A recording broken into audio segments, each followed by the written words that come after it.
Hey y'all, today I wanted to discuss dry hair.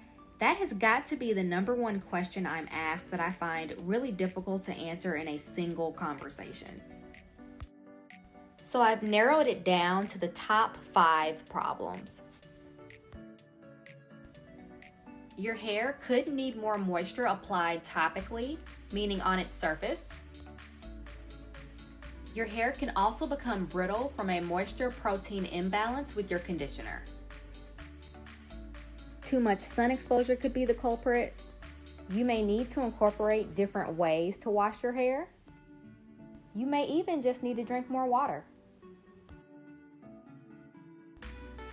For topical moisture, my first line of defense is to moisturize and seal my hair nearly every night. I'm sure to use water as a base. Our hair needs to be watered just like a plant.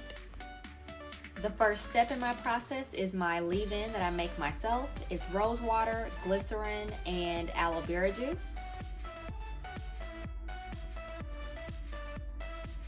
I add a few drops of lavender oil. Lavender has scalp healing properties and can also speed up your hair growth. I follow that with my ORS Carrot Oil Crème. That is my favorite moisturizer from that brand.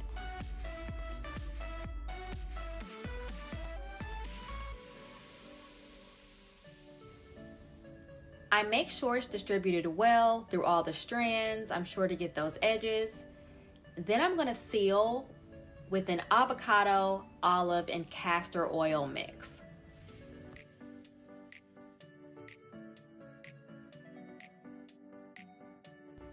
So this second one might be a little bit more difficult to figure out. We have to take a look at your conditioners. You have to alternate using a moisturizing and protein conditioner for growth. You need a balance for healthy hair. For the most part, your regimen should mimic something like what I have highlighted on the left-hand side. Moisture, protein, moisture, protein. You could even do moisture, moisture, protein, moisture, moisture, protein. It's completely up to you. It's all according to what you think your hair needs. So, here is where the testimonial enters the chat. I was mistakenly using a protein conditioner every single week and had no idea. I was believing the label. So the label said that it was a moisturizing conditioner, when in fact that was not true. It was more of a dual moisturizing and protein conditioner that I like to label as light protein.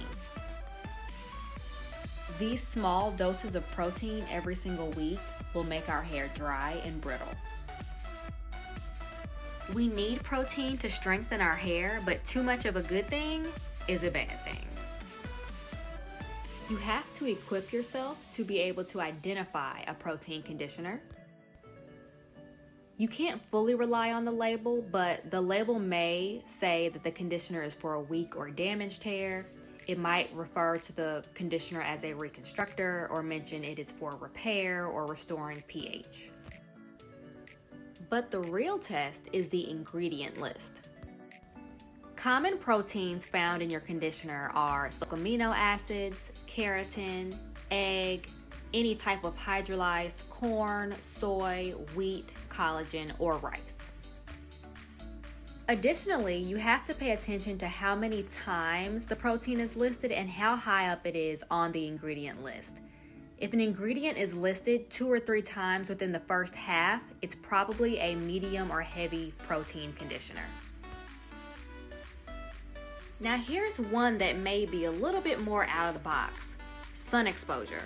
So before you hit the beach, protest, or turn up for Juneteenth, we have to protect our hair. Direct sun exposure without using a heat protectant is pretty much the equivalent of flat ironing your hair without using a heat protectant. To help combat dry hair, I spray in my homemade leave-in. Probably should have sprayed it in a little bit more for demonstration purposes. And I follow that with a heat protectant.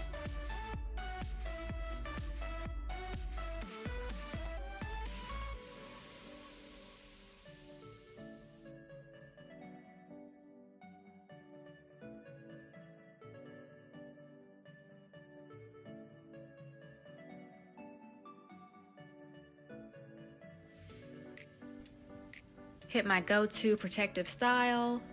I'm gonna tuck those ends in and I am good to go. Your hair could also be dry from the constant use of shampoo. On some days, I perform a co-wash, but then I also alternate using a pre-poo followed by a shampoo on other wash days. Here is my co-wash with any little cheapy $5 conditioner.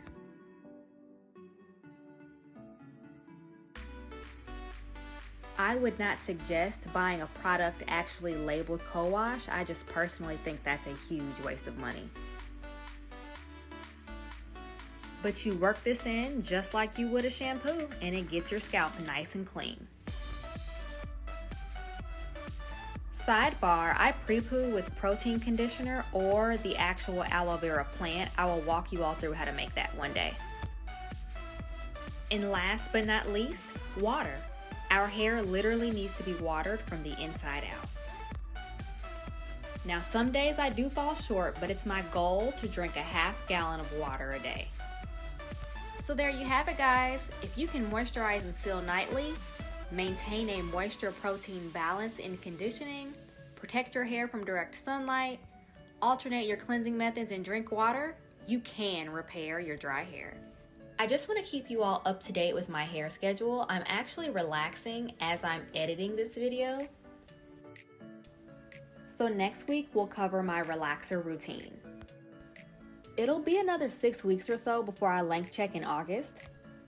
My next trim is set for August 21st. Thanks so much for watching, guys. Don't forget to subscribe so you can get notifications on videos first.